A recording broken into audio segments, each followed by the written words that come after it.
your power flow in this place. Let your healing come in this place. I call for signs and wonders in this place.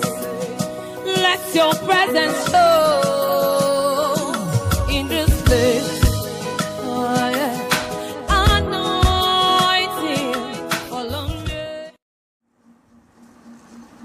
Bonsoir, bien-aimés dans le Seigneur. Ce soir, je vais vous partager une petite parole de ce que j'ai lu dans le livre de Marc, chapitre 10. Il est dit dans le livre de Marc, chapitre 10, verset 1. Jésus, étant parti de là, se rendit dans le territoire de la Judée au-delà du Jourdain. La foule s'assembla de nouveau près de lui, et selon sa coutume, il se mit encore à l'enseigner. Ce soir, je voudrais partager un peu sur les coutumes. Comme vous le savez et comme je le sais, notre continent africain, l'Afrique, est un continent très particulier. Si nous remontons dans les anciens temps et dans le temps de nos ancêtres, nous allons remarquer que nos ancêtres étaient des personnes qui ne faisaient qu'adorer des idoles. Et nous avons aussi chez nous en Afrique des coutumes propres à nos ethnies, à nos régions. Mais beaucoup d'entre elles ne sont pas conformes à l'Éternel. Alors, toujours dans le livre de Marc, un jour, Jésus était en train de parler aux pharisiens et de la tradition. Dans le livre de Marc, chapitre 7, à partir du verset, je vais lire à partir du verset 3. Or, les pharisiens et tous les juifs ne mangent pas sans s'être lavés soigneusement les mains, conformément à la tradition des anciens. Et quand ils reviennent de la place publique, ils ne mangent pas qu'après s'être purifiés. Ils ont encore beaucoup d'autres observances traditionnelles, comme le lavage des coupes, des cuches et des vases terrains. Et les pharisiens et les scribes lui demandèrent, « Pourquoi tes disciples ne suivent-ils pas la tradition des anciens, mais prennent-ils leur repas avec des mains impures ?» Jésus leur répondit, « Hypocrite, Ésaïe a bien prophétisé sur vous, ainsi qu'il est écrit, « Ce peuple m'honore des lèvres, mais son cœur est éloigné de moi. C'est en vain qu'il m'honore en donnant des préceptes qui sont des commandements d'hommes. » Verset 8. Vous abandonnez le commandement de Dieu et vous observez la tradition des hommes. Alléluia. Alors, ici, si je vais essayer d'expliquer ça terre à terre. Alors, nous, en Afrique, nous avons des traditions.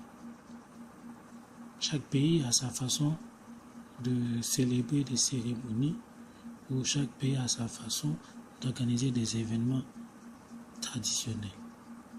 Je sais que dans certains pays, dans les villages, quand un homme veut marier une femme, il faut qu'il amène des vivres en adieu et aussi de l'alcool.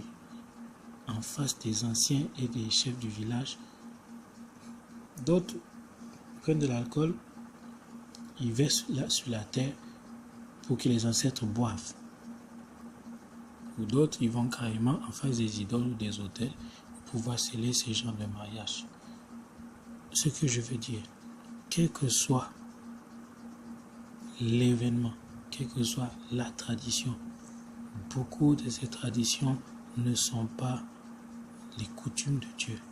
Notre coutume, c'est la parole de Dieu. Les traditions que nous devons suivre, c'est la parole de Dieu.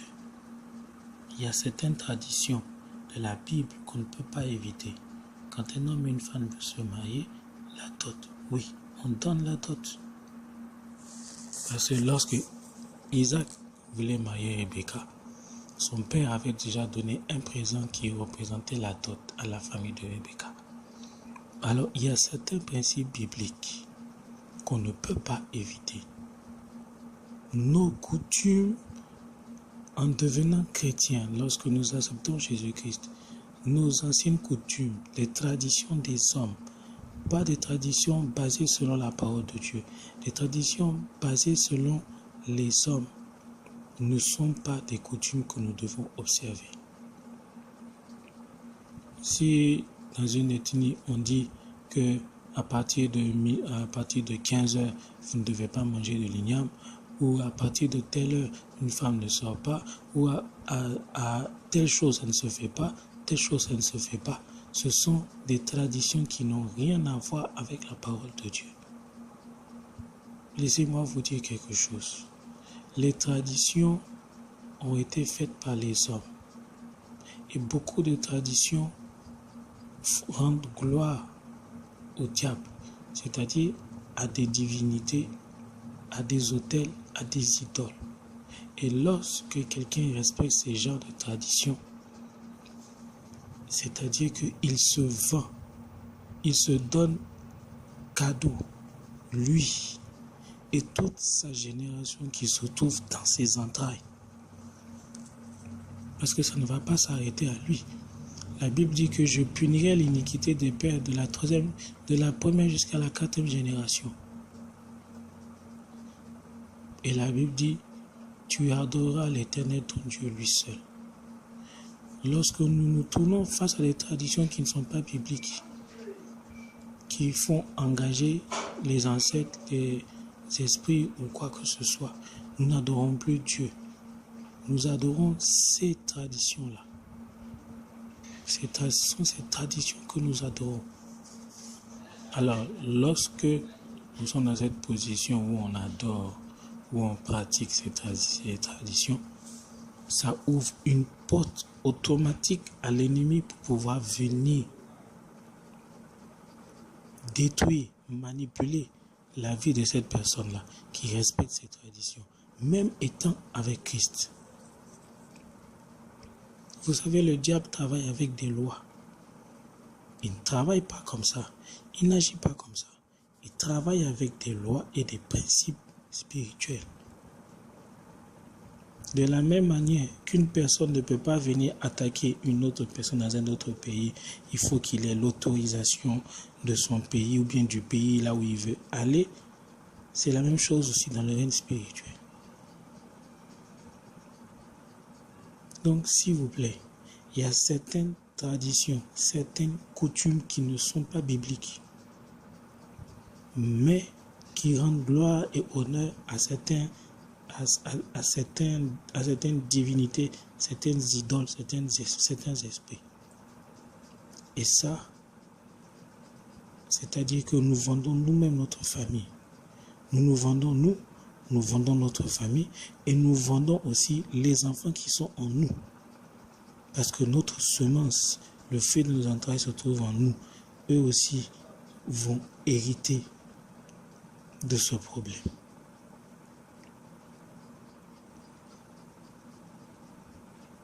C'est pourquoi ce message de ce soir, c'était vraiment pour pas seulement vous exhorter, mais m'exhorter aussi que certaines coutumes et traditions qui ne sont pas bibliques, je ne dois pas les faire.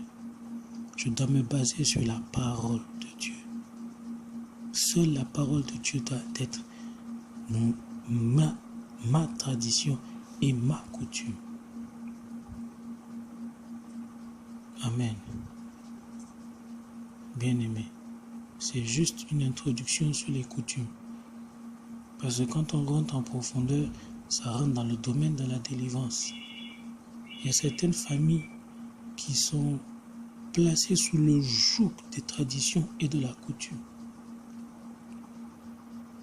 Et la main de l'ennemi est sur cette famille-là. Lorsqu'il y a un membre de cette famille qui brise cette loi, qui brise cette tradition ou qui brise ses coutumes, il fait face à l'attaque de l'ennemi. Et la seule personne qui peut briser cela, c'est le chrétien.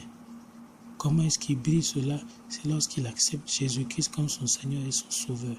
C'est en ce moment-là, quand il accepte et qu'il reçoit le baptême, il brise ses traditions et il brise ses coutumes ancestrales que les ancêtres pratiquaient et que la famille continue à pratiquer. Maintenant, elle fait face aux attaques du diable. L'ennemi va l'attaquer pour pouvoir se venger. Parce que la Bible dit que celui qui brise une alliance a péché. Nous ne péchons pas, mais nous brisons cette alliance-là qu'il y a entre les traditions des hommes, les traditions maléfiques des hommes et la tradition de Dieu. Mais comme vous savez, le diable n'abandonne pas. Lorsque tu quittes son royaume, il fera tout pour te ramener. Et quand tu résistes jusqu'au bout, il te laisse. Alors voilà ce que j'avais voulu partager ce soir avec vous. Les coutumes de Dieu ne sont pas les coutumes des hommes. Certaines coutumes sont universelles, même dans la Bible. Ces coutumes, nous pouvons les respecter. Mais d'autres coutumes, selon la parole de Dieu, nous ne pouvons pas les appliquer. Je prie Dieu qui vous donne et qui nous donne la force de pouvoir pratiquer sa tradition et de pouvoir observer ses coutumes, les coutumes de la parole de Dieu. Au nom de Jésus. Merci. Soyez